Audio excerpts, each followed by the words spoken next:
Hello everyone. In the last class, we had discussed about the profit and loss appropriation account and various items of profit and loss appropriation account. Commission तक हमने last video में discuss किया था. After that, from today onwards, we are going to start the commission and the rest of the topic. So as we know that commission basically हमने क्यों दिया था और क्यों हमें बेसिकली पार्टनर्स को ये प्रोवाइड करना है. फॉर्मूलाज की हम अगर बात करें तो दो फॉर्मूले हैं हमारे पास में बेसिकली कमीशन को देने के लिए. The first is net profit into rate upon 100. The second one is the net profit into rate upon 100 plus rate. ये दो फॉर्मूले क्यों हैं? बेसिकली ये दो डिफरेंट हमारे पास में कंडीशंस हैं, इसलिए हमें क्या करना है, इन दोनों फॉर्मूलेस को बेसिकली क्या करना है, यूटिलाइज करना है. करते हैं सर, समझते हैं. सर कमीशन की अगर बात करें तो इसको समझने के लिए हम एक क्वेश्चन अज्यूम कर लेते हैं. सर एग्जांपल के लिए A and B are partners in a firm. They have the profit sharing ratio will be 1:1. Equally ये प्रॉफिट शेयर करते हैं. बात करें ए की तो ए को जो कमीशन मिलता है वो है 10% of net profit before charging any commission. क्या है sir? Before charging any commission. And अगर बी की बात करें तो बी को भी 10% कमीशन मिलता है, 10% of net profit, but after charging all commission. यहाँ पर after charging all such commissions, यहाँ पर बी को क्या करना है, कमीशन देना है. ड्यूरिंग द ईयर की अगर हम बात करें, हमारे पास में जो नेट प्रॉफिट है वो कितने का है सर? 55,000 का हमारे पास में नेट प्रॉफिट है. कैसे करेंगे इस केस में, देखते हैं. सर सबसे पहले अगर हम बात करें इसमें तो यहाँ पर हमें बनाना है सर क्या, पी एंड एल अप्रोप्रिएशन बना लेते हैं sir. Profit and loss appropriation account. हमारे पास में क्या दिया हुआ है सर? सबसे पहले नेट प्रॉफिट दिया है. कितने का नेट प्रॉफिट है सर? 55,000 का हमारे पास में नेट प्रॉफिट दिया है. यहाँ हमसे ए का कमीशन कहा गया है कि सर ए को जो हमको कमीशन देना है ना, वो कैसे देना है सर? 10% देना है. किसका? नेट प्रॉफिट का, बिफोर चार्जिंग एनी कमीशन. तो सर हमारे पास ड्यूरिंग द ईयर में नेट प्रॉफिट कितने का है सर? 55,000 का. सर सिंपल कैलकुलेशन है, इंटू 10/100. तो यहाँ से हमने किसका कमीशन निकाल लिया है? यहाँ से हमने कमीशन निकाल लिया है सर ए का. यहाँ पर हमें बात करनी है बी का कमीशन कैलकुलेट करने की. लेकिन बी के कमीशन में इन्होंने हमसे क्लियर कहा है कि सर ये कैसे देना है, after charging all such commission. All such commission कहने का मतलब यहाँ पर ये है कि सर यहाँ ए को कमीशन देना था और बी को भी कमीशन देना था. दैट मीन्स यहाँ हमने ए का कमीशन तो आइडेंटिफाई कर लिया कि कितना है, 55,000. अब हमें ये जो बी का कमीशन देना है ना, तो वो इन दोनों कमीशंस को डिस्ट्रीब्यूट करने के बाद जो नेट प्रॉफिट बचेगा उसका हमें क्या देना है, 10% कमीशन देना है. किसको? बी को. सर ये कैसे कैलकुलेट करेंगे? यहाँ बी का कमीशन तो हमें दिया ही नहीं, तो सर उसको निकालने का हमारे पास में एक तरीका है. फटाफट से उस प्रॉब्लम को हम क्या करते हैं, रेक्टिफाई करते हैं. सर जो बी का कमीशन हमें यहाँ पर निकालना है ना, तो वो हमें निकालना है सर इस 55,000 में से ए का कमीशन देने के बाद और बी का कमीशन देने के बाद. सर ए का कमीशन तो हमें पता है सर. इस 55,000 में से हमने ए का कमीशन तो दे दिया, दैट इज 5500. हमारे पास अमाउंट बचता है 49,500. तो बेसिकली ये 49,500 में हमारे पास में दो चीज़ें इंक्लूड हैं. क्या? सबसे पहले यहाँ पर बी का 10% कमीशन इंक्लूड है और दूसरा हमारा रेस्ट ऑफ प्रॉफिट क्या है, ये हमारा इंक्लूड है इसमें. तो अगर हम बात करें इस 49,500 की, तो ये जो 49,500 है, हम इसको मान लेंगे ये कितने के बराबर है, 110 के. कैसे? इस 110 में ये 100% तो हमारा क्या है सर, ये 100% तो प्रॉफिट है, और ये जो 10% है ना, ये 10% हमारा क्या है सर, ये बी का कमीशन है. तो इसको हम क्या करेंगे, इसको हम डिवाइड करेंगे 110 से और मल्टीप्लाई करेंगे हम इसको 10% से. क्यों? क्योंकि ये जो 10% है ना सर, ये हमारा क्या है सर, बी का कमीशन है, जो कि हिडन है इस पर्टिकुलर अमाउंट ऑफ प्रॉफिट में.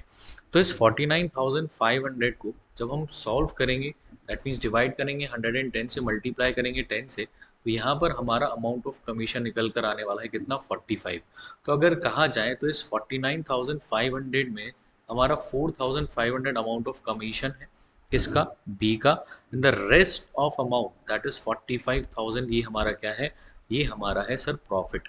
ये वाला हमारा प्रॉफिट ये कितना है सर, ये है हमारा 45,000 का प्रॉफिट। बी का कमीशन हमने कितना निकाल लिया 4500, तो यहाँ पर बी का कमीशन कितना आने वाला है 4500, और ओवरऑल जो हमारा बेसिकली जो प्रॉफिट बचेगा आफ्टर डिस्ट्रीब्यूटिंग दैट इज 45,000। समझ आया आपको कैसे हमें बेसिकली यहाँ बी का कमीशन निकालना है? तो आपने देखा हमने यहाँ पर भी सेम फॉर्मूला ही अप्लाई किया है जो हमने यहाँ पर मेंशन किया है, दैट इज नेट प्रॉफिट हमारा after distributing both the commission, मतलब ए का भी और बी का भी, दोनों कमीशंस के बाद प्रॉफिट हमारा कितना बचा है सर 49,500। इसमें मल्टीप्लाई किया हमने रेट 100 का और 100% दैट इज 110, ये हमने यहाँ पर यूज किया है जस्ट बिकॉज ऑफ, क्योंकि इस 49,000 में हमारा बी का जो कमीशन है वो ऑलरेडी इंक्लूडेड है, एंड दैट्स वाई ये जो हम इसको डिवाइड कर रहे हैं 110 से, वो इसीलिए क्योंकि इस 100% प्रॉफिट में हमारा अमाउंट ऑफ कमीशन क्या है, ऑलरेडी इंक्लूडेड है। चलिए, आई होप ये टॉपिक क्लियर हुआ होगा, bonus and commission. The next aspect is the adjusted net profit.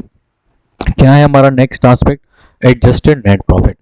Sir sometimes हमारे पास क्वेश्चन में कुछ ऐसे आइटम्स बेसिकली हमको प्रोवाइड कर दिए जाते हैं जिसको हमें ऑलरेडी हमारे प्रॉफिट एंड लॉस अकाउंट में क्या करना चाहिए था, एडजस्ट कर लेना चाहिए था, लेकिन समहाउ हम ऐसे आइटम्स को वहां पर एडजस्ट करना या तो भूल जाते हैं या हमें याद नहीं रहता, इसलिए हम उसको वहां पर एडजस्ट नहीं करते। अब क्योंकि हम ऐसे आइटम्स को वहां एडजस्ट नहीं करते हैं, जिसकी वजह से क्या होता है, ये जो हमारा नेट प्रॉफिट है ना, वो अननेसेसरी बढ़ जाता है या अननेसेसरी क्या हो जाता है, वहां पर कम हो जाता है।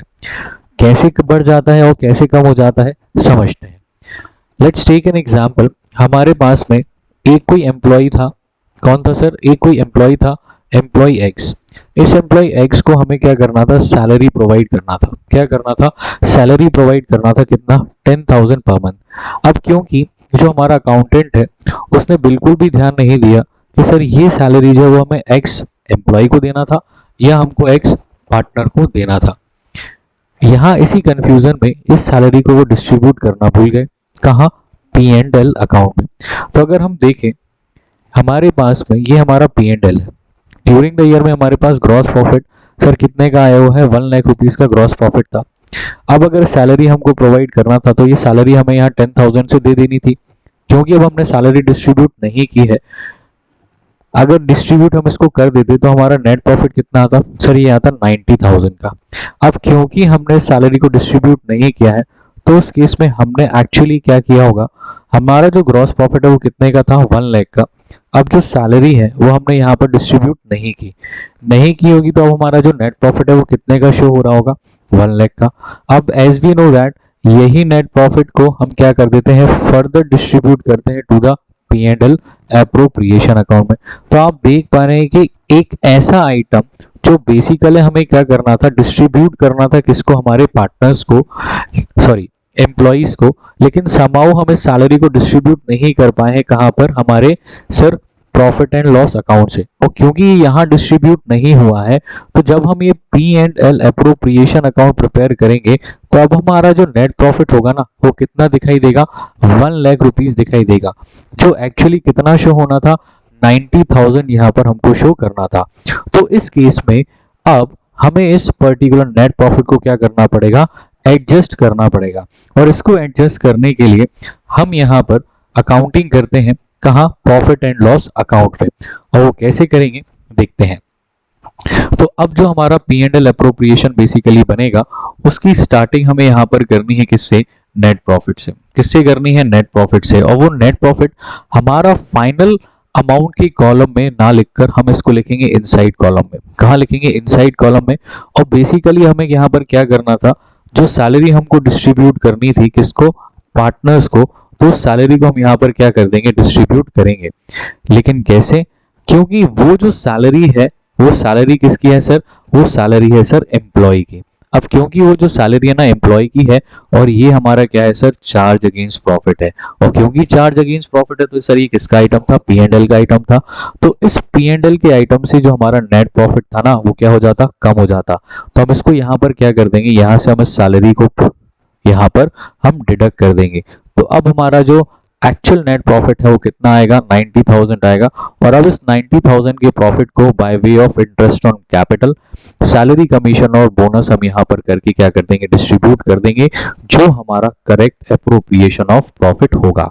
अगर हम इसको 90,000 से ना करके अगर हम 1 लाख से करते तो डेफिनेटली ये हमारा रॉन्ग हो जाता डिस्ट्रीब्यूशन ऑफ प्रॉफिट, बिकॉज ये जो 10,000 का जो डिफरेंस हमारा है, क्योंकि ये सैलरी किसकी थी सर, ये सैलरी एम्प्लॉय की थी, इसकी वजह से हमारा जो डिस्ट्रीब्यूशन ऑफ प्रॉफिट है वो क्या होता, गलत होता।